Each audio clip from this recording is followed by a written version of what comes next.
Salam alaikum, shalom aleichem, que la paix soit sur vous. Bienvenue, mesdames, dans cet épisode numéro 12 du podcast Fini les dettes, votre rendez-vous hebdomadaire pour prendre en main vos finances et bâtir la vie que vous méritez. Ici, nous parlons d'argent entre femmes, sans tabou ni langue de bois, pour atteindre la liberté financière. Pour celles qui me découvrent aujourd'hui, je suis Malika de Riche, écrivaine, rentière dans l'immobilier et podcasteuse. Vous êtes de plus en plus nombreuses à écouter ce podcast et je vous en remercie du fond du cœur. Merci pour votre confiance et votre écoute. Merci aussi pour votre retour ici en commentaire ou sur Instagram en message privé. Dans ce nouvel épisode, nous explorons un sujet qui me tient particulièrement à cœur, comment transformer l'écriture, une passion souvent vue comme un loisir, en véritable source de revenus. Si écrire est votre passion, vous êtes au bon endroit. Vous apprendrez les étapes essentielles pour passer de l'idée à la monétisation avec des conseils pratiques, des anecdotes personnelles et des chiffres motivants. Alors prenez de quoi noter et c'est parti. Cet épisode se compose de plusieurs parties. Partie 1, pourquoi écrire peut devenir un métier rentable. Partie 2, les étapes clés pour devenir une écrivaine rentable, donc une écrivaine qui gagne de l'argent grâce à son ou ses livres. Partie 3, les défis à surmonter et comment les contourner. Partie 4, les avantages financiers à long terme.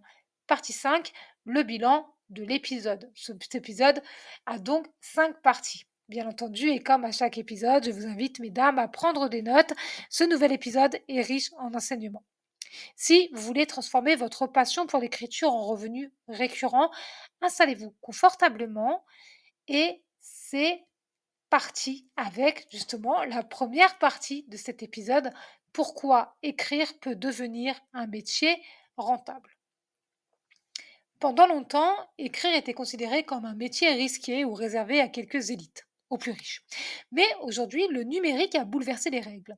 Selon une étude de Statista, le marché mondial de l'édition numérique représentait 18,9 milliards de dollars en 2022 et il est encore en pleine expansion. En France, Amazon Kindle Direct Publishing, KDP, a permis à des milliers d'auteurs et d'autrices indépendantes de publier et de vendre leurs ouvrages sans passer par un éditeur traditionnel. 43% des livres auto-édités vendus en 2021 l'ont été sous format numérique, c'est-à-dire en e-book. Personnellement, j'ai publié une dizaine d'ouvrages en auto-édition. Mon best-seller Fini les dettes m'a non seulement permis de générer des revenus réguliers, mais aussi de bâtir une communauté engagée. C'est ce livre-là qui m'a permis de faire des conférences en présentiel et en live, donc de développer ma visibilité et mon réseau. J'en profite pour vous rappeler que j'écris aussi de la romance et que tous mes livres sont disponibles en cliquant sur le lien tout simple que vous trouverez en barre d'information. Fin de la parenthèse.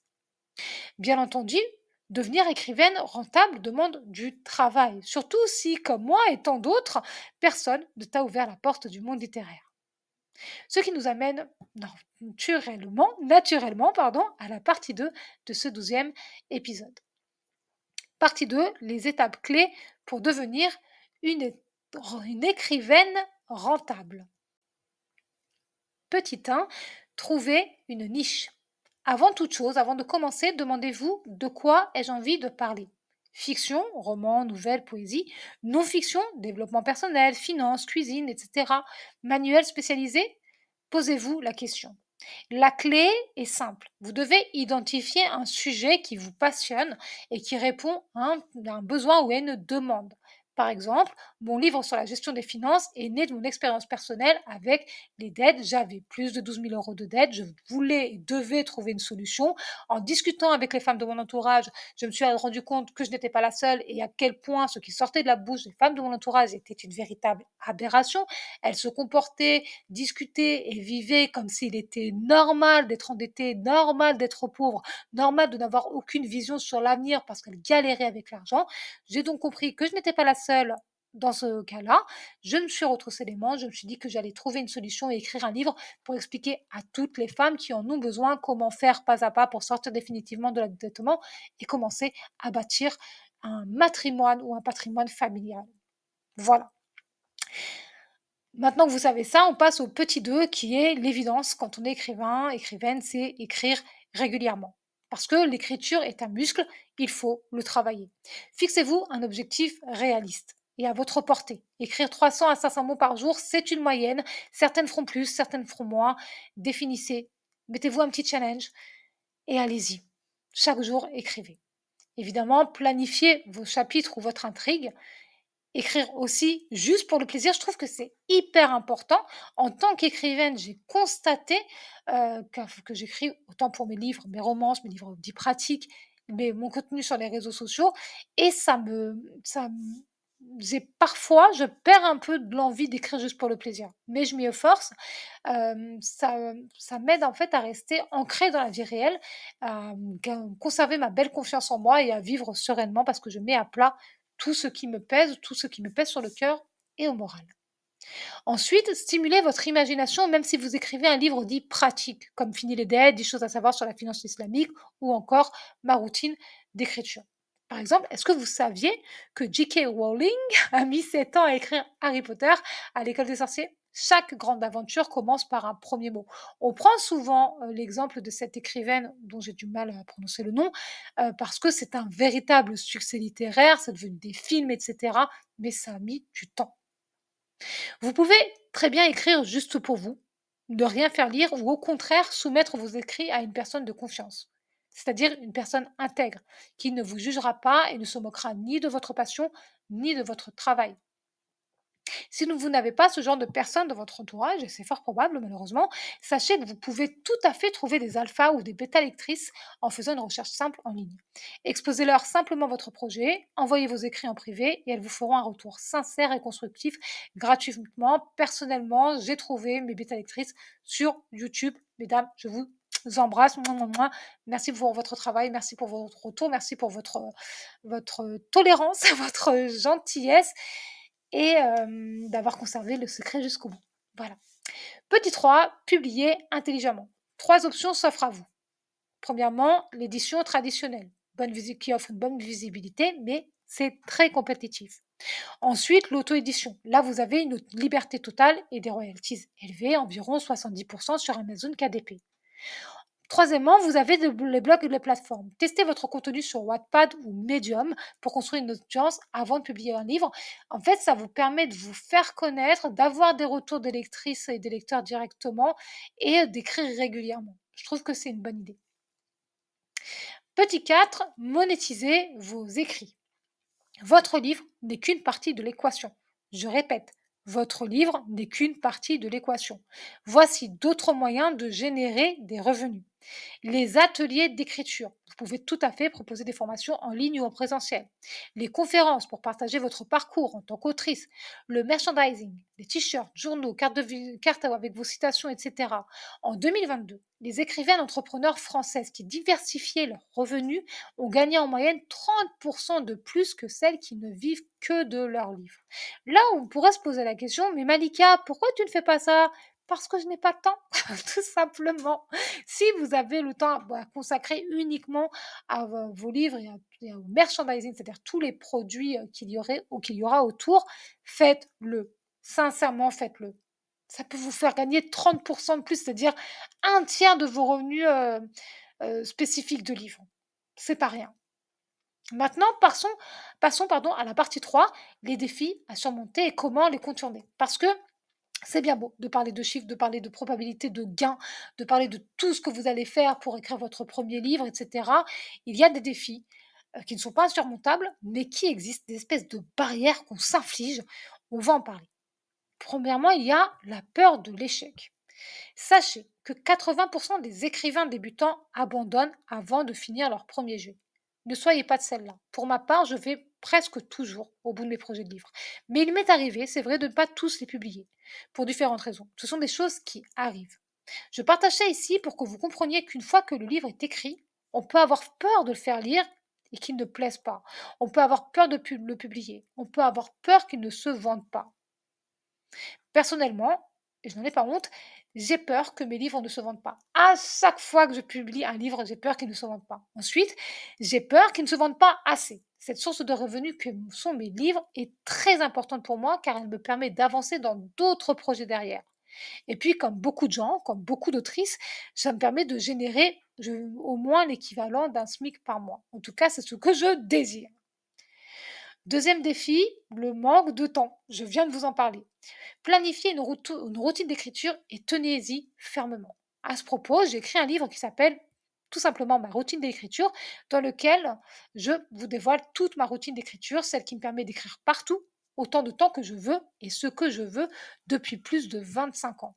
Vous trouverez le lien dans la barre d'infos. Troisième défi, le syndrome de l'imposteur. Rappelez-vous que chaque voix compte. Votre histoire ou vos idées pourraient changer des vies. Je crois que l'une des meilleures manières d'en finir avec ce syndrome de l'imposteur, c'est de ne plus se donner le choix. Ne plus se donner le choix. Ou de se mettre un coup de pied au derrière si vous préférez. Par exemple, parlez de votre métier ou futur métier d'autrice à votre entourage, dans la vraie vie et sur les réseaux sociaux. Pour ma part, je me suis engagée l'année dernière à parler d'un de mes livres au moins une fois par semaine sur mes réseaux sociaux et dans la vraie vie. En fait, non, j'ai même fait mieux. J'ai décidé de ne parler que de mon travail d'écrivaine pendant 365 jours, pendant toute l'année 2025. Et vous l'avez certainement remarqué sur mon Instagram, sur mon profil, je ne parle que de mes livres. Pas forcément pour que les gens achètent immédiatement, même si j'adorerais ça, acheter mes livres, mais pour faire plus et mieux connaître mon travail et faire jouer le précieux bouche à oreille. Je ne sais pas si vous vous rendez vraiment compte que tout le monde n'est pas capable d'écrire un livre. Tout le monde n'a pas non plus l'envie d'écrire un livre. Il y a des milliers, peut-être même des millions de lecteurs à travers le monde. Mais tous ces lecteurs n'ont pas envie de se lancer dans un projet littéraire de cette ampleur. Ce que vous faites est important. Vos mots sont importants. Quatrième défi, la patience. Vous me connaissez maintenant, je ne vends pas de rêve. Je n'édulcore pas la réalité, je ne vends pas de rêve. Parce que ça reviendrait à vous mentir et je ne sais pas mentir. Il y a une chose que vous devez garder en tête. Pour être une écrivaine rentable, c'est-à-dire qui gagne de l'argent grâce à ses livres publiés, il va falloir être patiente. Faire connaître votre livre demande du temps et de l'énergie. Avancez pas à pas. Donnez-vous une action à faire chaque jour pour faire connaître votre travail. Il y a aussi un dernier défi auquel on pense très peu, mais qui existe, c'est la peur de la réussite. En tout début de cette liste des défis à surmonter, il y a eu la peur, je vous ai parlé de la peur de l'échec, mais il y a aussi la peur de la réussite. Et je me souviens d'une femme, chez une coach en immobilier, qui m'avait dit, qui nous avait conseillé de nous poser régulièrement cette question face à la peur de la réussite. Et si je réussis, qu'est-ce qui se passe? Vous listez, si vous avez peur en fait que, ne serait-ce que de réussir à finir votre livre, puis de réussir à le publier, puis de réussir à le vendre, donc que les gens l'achètent, posez-vous la question à chaque fois que vous avez peur que ça marche, de réussir, qu'est-ce qui se passe si vous y arrivez? Qu'est-ce qui va changer? Parce qu'en réalité, ça vient toucher à quelque chose de très profond, de très personnel et qui ne concerne que vous, quelque chose qui se passe dans votre mental et dans votre ressenti, quelque chose qui n'existe pas, pardon, j'ai touché le micro, qui n'existe pas dans la réalité, mais qui existe dans votre réalité, dans votre monde intérieur. Posez-vous cette question, elle est juste géniale. Si je réussis, qu'est-ce qui se passe? Peut-être que vous allez pleurer, peut-être que ça va pas être confortable, mais c'est tellement nécessaire, tellement précieux. Sincèrement, dès que j'ai commencé à me poser régulièrement cette question, si je réussis, qu'est-ce qui se passe? J'ai dépassé mes peurs les plus profondes. Et en plus, j'en avais même pas conscience. Je vivais comme si non, tout allait bien, je comprends pas. Mais en me posant la question, en y répondant sincèrement, à tête reposée, toute seule dans mon coin. Et rappelez-vous, comme je vous le dis dans mon livre Fermer les dettes, il n'y a pas de bonne ou de mauvaise réponse. Il y a votre réponse, elle est légitime et personne ne va vous juger. Eh bien, ça m'a révélé beaucoup de choses sur moi-même et ça m'a aidé avec du temps, évidemment. Ça s'est pas fait en claquement de doigts. Je ne vends pas du rêve. Hein, c'est pas, on va débloquer et ensuite, bam, tu vas tout cartonner. Non, non, non. J'ai compris ce qui me bloquait, quelle était la raison de ma peur de réussir. Et puis, ça m'a permis d'avancer pas à pas. Maintenant, je suis propriétaire d'un terrain sans la banque. Je travaille toujours sans la banque. J'avance à mon rythme et je suis dans une certaine forme de réussite. Alhamdoulilah. Maintenant que ceci est dit, passons à la partie 4 et voyons les avantages financiers à long terme. Écrire peut être un tremplin vers la liberté financière. Voici pourquoi. D'abord, écrire permet d'avoir des revenus passifs. Une fois publié, un livre peut rapporter pendant des années. Ce qui est le cas avec Fini les dettes, qui a été publié la toute première fois en 2019. Nous sommes en 2025 et ça me rapporte encore de l'argent. Écrire permet aussi de la diversification. En combinant livres, conférences et formations, vous multipliez vos sources de revenus. Ça peut être livres et autre chose qui est lié à votre ou vos écrits. Tout pour multiplier vos sources de revenus. Tout pour multiplier vos sources de revenus. Je le répète, l'argent n'est pas une tare, on est là pour parler d'argent, on est là pour atteindre la liberté financière. Faites tout votre possible pour multiplier, donc diversifier vos sources de revenus. Je vous en ai parlé dans de précédents épisodes. Il est important d'avoir plusieurs sources de revenus. Vous écrivez votre livre, vous le publiez, donc vous le mettez en vente et ensuite vous enchaînez derrière, vous créez des produits dérivés, vous faites des conférences, vous faites des formations, vous faites des ateliers, peu importe. Moi, personnellement, je m'inspire énormément, énormément, énormément, énormément, ça va peut-être vous faire sourire, d'illustratrices, souvent des illustratrices aquarellistes et de celles qui font de la poterie, qui font vous savez, de la céramique. Voilà. Leur univers, je les trouve fascinants. C'est très étrange parce que j'ai une relation avec ce contenu-là, comme si j'étais pas moi-même artiste. Et je trouve fascinant parce qu'elles ont une énergie, une volonté de diversifier leurs revenus. Elles savent qu'elles peuvent pas juste vivre d'une seule illustration ou d'un seul type d'illustration. Elles savent qu'elles peuvent pas juste vendre des tasses en céramique. Donc, elles diversifient. Elles font des ateliers. J'en connais pas encore qui en font des conférences et des formations. Souvent, quand on est dans le monde littéraire, quand on est écrivaine, on dit fais des conférences, fais des formations. Mais le fait qu'on n'ait pas envie ne vient à l'esprit de personne, souvent. Et puis, je vais être honnête avec vous, faire une formation et la vendre, c'est énormément de travail. Personnellement, je n'en fais pas parce que je n'aurai pas le temps de faire des formations et d'écrire des livres et de les vendre. Il faut être rationnel. On n'a que 24 heures dans une journée. Tout le monde est sujetti à la même durée de temps. Donc, diversifier ses sources de revenus, oui, mais pas en se maltraitant et en étant rationnel et raisonnable. Tu as 24 heures dans ta journée. Qu'est-ce que tu vas faire? Qu'est-ce que tu vas créer en plus de ton livre pour augmenter tes revenus, qui peuvent aller jusqu'à une augmentation de 30%, rappelle-le. Pour ma part, mes ventes de livres ne génèrent pas encore 2 000 € net par mois. C'est mon but. Toutefois, ils constituent un complément de revenus important et croissant, surtout depuis que j'ai fait deux choses. Premièrement, j'ai créé deux séries de romances. La série L'amour ne dit jamais son dernier mot et la série Les foudres du passé. Chaque série comporte 3 tomes compagnons qui paraissent à peu près tous les 3 ou 4 mois. À peu près. Ainsi, j'attire des lectrices et des lecteurs qui aiment le genre de la romance que j'écris et qui veulent redécouvrir les mêmes personnages à travers 3 thèmes différents ou le même thème à travers 3 thèmes différents. Chaque livre est comme un nouvel épisode. D'ailleurs, sur mon site d'autrice, je vous offre un tome de la série L'amour ne dit jamais son dernier mot. L'amour ne dit jamais son dernier mot est une série de nouvelles. Je vous laisse découvrir tout ça via le lien que vous trouverez en barre d'infos. Deuxième chose que j'ai fait, c'est j'ai lancé ce fameux podcast Fini les dettes pour aider les femmes à comprendre l'argent et comment atteindre la liberté financière. Chaque nouvel abonné a donc naturellement accès à l'ensemble de ma plateforme et donc à tous mes livres. Fini les dettes, ma série Les photos du passé, ma série L'amour ne dit jamais son dernier mot, mes livres, ma routine d'écriture, 10 choses à savoir sur la finance islamique, etc. Tout ça, bien, ça me permet de travailler activement sur ma visibilité et mes stratégies marketing pour augmenter ces chiffres. Non seulement chaque nouvel abonné a accès à l'ensemble de mes livres que je viens de vous citer, mais ça m'oblige d'une certaine manière à travailler activement sur ma visibilité et mes stratégies marketing pour augmenter ces chiffres. Comme je vous l'ai dit, là, en 2025, c'est 365 jours où je ne parle que de mon travail d'écrivaine. C'est-à-dire que je fais même l'impasse sur le fait que je sois rentière immobilier. Pourquoi? Parce que je veux augmenter mes sources de revenus littéraires. Toutes les écrivaines, tous les écrivains passent par là, peu importe le niveau social dont on est issu, peu importe ton nom de famille, peu importe si tu es connu ou pas. Ça fait partie du travail d'écrivaine et d'écrivain d'avoir une stratégie de visibilité, d'avoir une stratégie marketing pour augmenter ton chiffre d'affaires, pour augmenter tes revenus littéraires. Ce n'est pas une honte.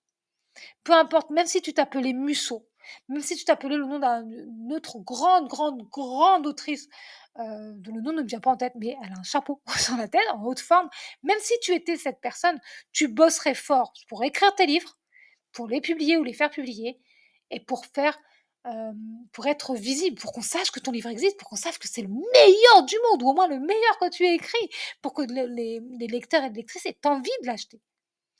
Chaque étape, aussi petite soit-elle, est un pas en avant. Tu dois vraiment garder en tête que tout ce que tu fais, toutes tes actions Chaque jour, tu dois poser au moins une action pour avancer vers ton objectif. Ça se fait pas en un claquement de doigts. Je te l'ai dit, je ne suis pas une vendeuse de rêve. Je n'édulcore pas la réalité.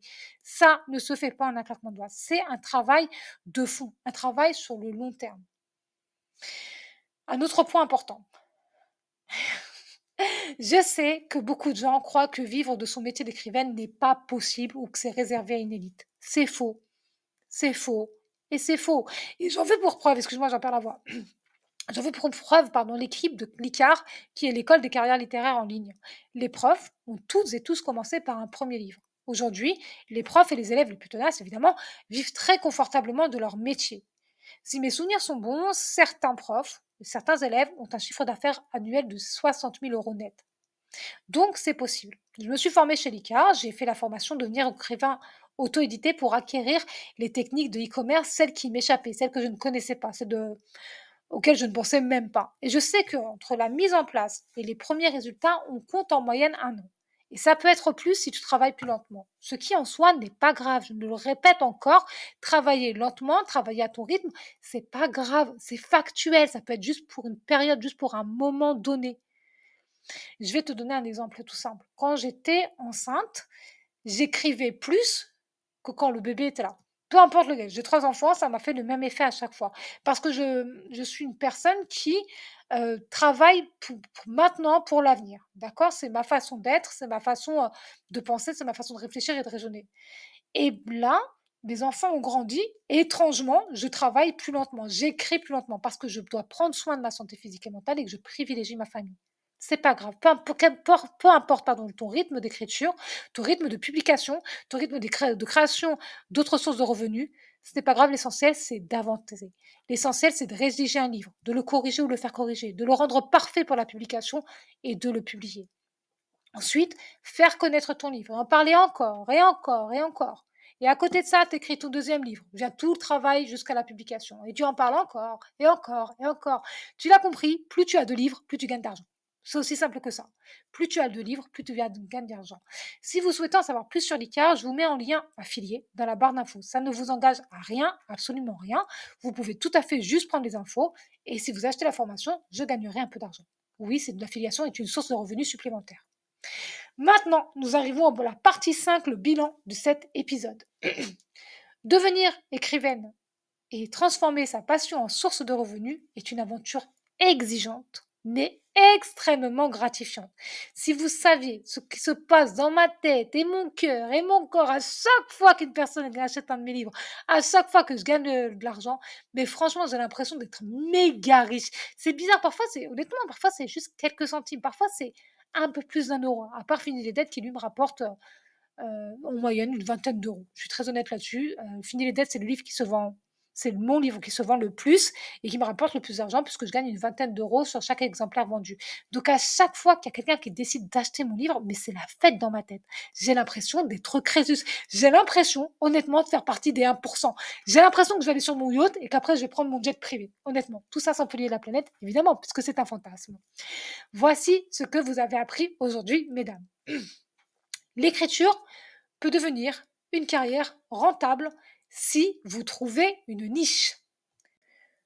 Donc je répète, petit 1, l'écriture peut devenir une carrière rentable si vous trouvez une niche. Petit 2, écrire régulièrement et publier stratégiquement sont essentiels. Petit 3, la diversification de vos revenus est la clé d'une rentabilité durable. Rappelez-vous, mesdames, chaque mot que vous écrivez est un pas vers votre liberté financière et personnelle. Cet épisode que j'ai adoré enregistrer, même si ma voix est complètement partie en vrille, touche à sa fin. Merci d'avoir été avec moi aujourd'hui, d'avoir été avec moi jusqu'au bout. Si cet épisode vous a inspiré ou motivé, évidemment, pensez à le partager avec une amie, une femme de votre entourage, à laisser une note 5 étoiles ou un pouce bleu puisqu'on est sur YouTube et à vous abonner. Pensez surtout à le partager à au moins une femme de votre entourage. Je suis certaine qu'elle vous remerciera et moi aussi.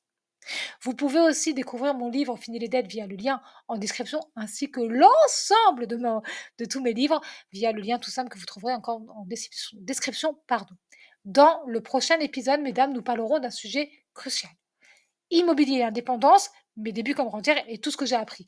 Vous découvrirez comment l'investissement immobilier peut devenir un pilier de votre liberté financière. Je vais être claire avant de conclure cet épisode. Il y a deux choses à savoir concernant les piliers de la liberté financière. Deux choses qui traversent les crises, l'immobilier et les métaux précieux. Et dans le prochain épisode, on va parler d'immobilier. En attendant, prenez grand soin de vous et vos finances. Et n'oubliez pas, mesdames, chaque pas vous rapproche de votre liberté financière, de votre liberté tout court. À mardi prochain, ici même sur ma chaîne YouTube à 14h. Bye bye!